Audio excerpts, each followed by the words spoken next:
The structure of most compounds is relatively easy to determine based on the chemical formula. However, when you are dealing with organic compounds, it is often beneficial to actually sketch out the structure. This is because organic compounds can have a variety of different arrangements of their atoms. Remember that in chemistry, organic refers to nearly every chemical that contains carbon. To illustrate what I mean, let's consider the empirical formula C2H6O. By definition, an empirical formula simply gives you the ratios of each element in a compound. It does not tell you the actual amount of each atom or how the atoms are arranged. For example, C2H6O could refer to C2H6O or C4H12O2 or C6H18O3, etc., etc. Let's just look at two different ways we can arrange 2 carbons, 6 hydrogens, and 1 oxygen. The first one is ethyl alcohol. Let's bring in 2 carbons. Carbon atoms will form 4 bonds to other atoms. In ethyl alcohol, the carbons are bonded to each other, and 1 carbon is bonded to 3 hydrogens, while the other is bonded to 2 hydrogens. Hydrogen atoms can only form 1 bond. This carbon will bond to oxygen. Oxygen atoms can form 2 bonds. This means oxygen will form a bond with the remaining hydrogen. This is the structural formula for ethyl alcohol. Another way to write this is CH3CH2OH. Hopefully you can see how this sort of breaks the compound into segments. Writing the chemical formula this way gives you more information about the compound compared to writing C2H6O. Now let's look at a different structure for C2H6O. Ether. This time we will sandwich the oxygen between 2 carbons. We will complete each carbon's bonds by filling in the 6 hydrogens. Breaking this compound into segments would give us CH3O, CH3. So there you go. 2 different ways to draw a compound with the chemical formula C2H6O. Of course, we have some vocab for this. Compounds that have the same chemical formula but different structural formulas are called isomers. Ethyl alcohol and ether are isomers of each other. Of course, it is time for you to try one. 2 of the 3 molecules shown here are isomers of each other. Start by determining the empirical formulas. In other words, count up the carbons, hydrogens, and oxygens and write the number of atoms in the appropriate blank. Then circle the 2 structural formulas that represent isomers of each other. Pause the video and give it a try. Press play again when you think you have it.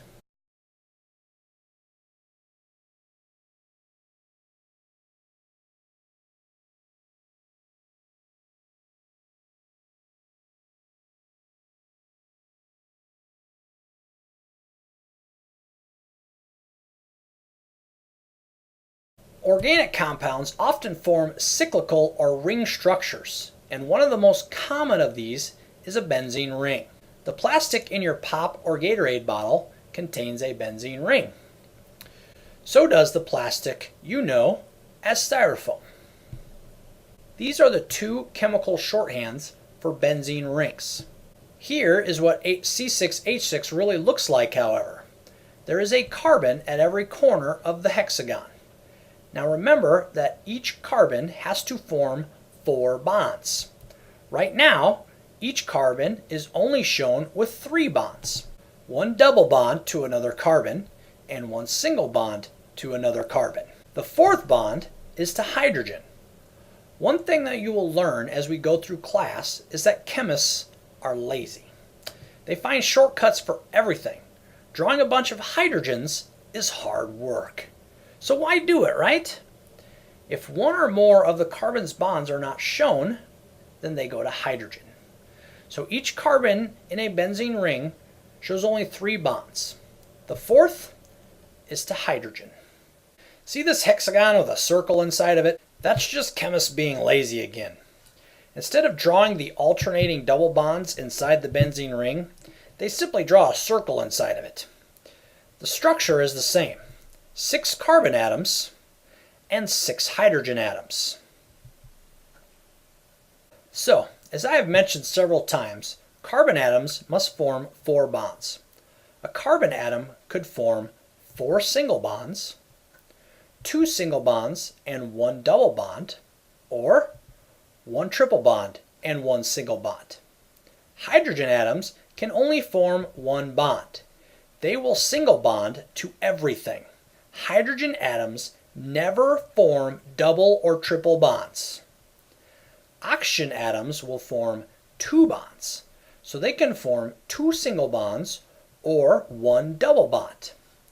Nitrogen is an atom we haven't talked about yet. Nitrogen atoms will form 3 bonds, so they can form 3 single bonds, 1 single bond and 1 double bond, or 1 triple bond. Keep these facts in mind as we work through several examples. Let's determine the chemical formula for molecules containing cyclic structures. The first 2 here, aspirin and adrenaline, both contain benzene rings. I'll help with aspirin. Start by filling in the missing carbons. Put a carbon at every corner in the ring. Stopping here is the biggest mistake that students make. We have to check that every carbon atom has made 4 bonds. Look at the carbon here at the top of the benzene ring. It only has 1, 2, 3 bonds. A 4th must be drawn to hydrogen. Same thing here with these 3 carbons. Each one only has 1, 2, 3 bonds shown. We must draw in the necessary hydrogens. Check out these 2 carbons. Both of them have 4 bonds. 1, 2, 3, 4. 1, 2, 3, 4. So now we are ready to just count up the atoms and determine the chemical formula. 1, 2, 3, 4, 5, 6, 7, 8, 9 carbons. 1, 2, 3, 4, 5, 6, 7, 8 hydrogens. And 1, 2, 3, 4 oxygens. C9H8O4. Your turn. Pause the video and follow the same procedure to determine the chemical formula for adrenaline. When you think you have it, press play to check your work.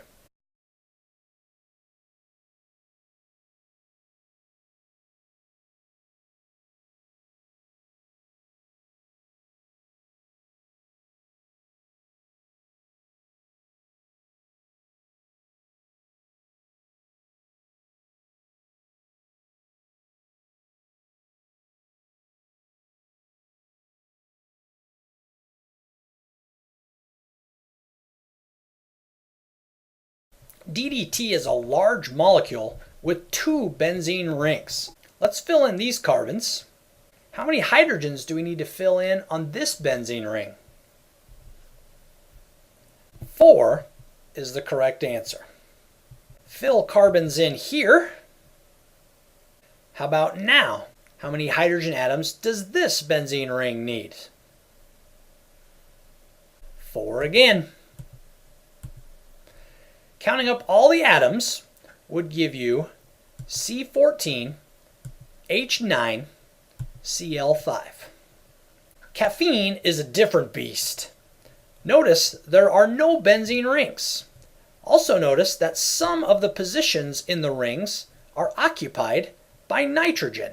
No big deal. The same rules still apply. Put a carbon atom at every corner of the ring where there isn't a nitrogen. Now, carefully check that each carbon has 4 bonds. How many hydrogens do we need to add? Only 1. These other carbon atoms each have 4 bonds. 1, 2, 3, 4. 1, 2, 3, 4. 1, 2, 3, 4. 1, 2, 3, 4. The formula for caffeine is C8 H10, and 4, O2. You know what's going to happen now. Pause the video and determine the chemical formulas for Novocaine and dioxin on your own. Fill in the carbons and then make sure each carbon has 4 bonds. Add hydrogen atoms to those carbon atoms that do not have 4 bonds. Be careful with dioxin.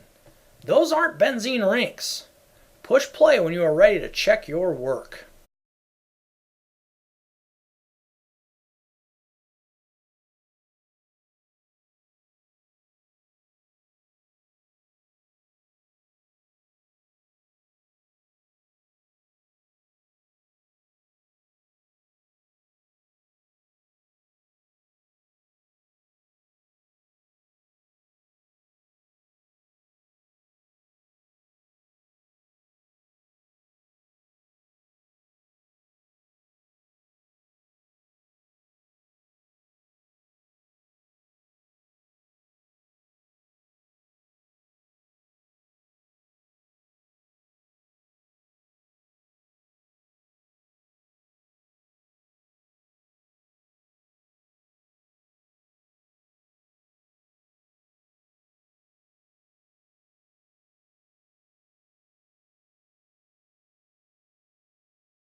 That dioxin was tricky.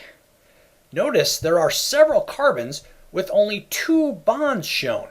That means you needed to draw in 2 bonds to hydrogen. If you got dioxin correct, you can handle any formula that gets thrown at you. Nice work.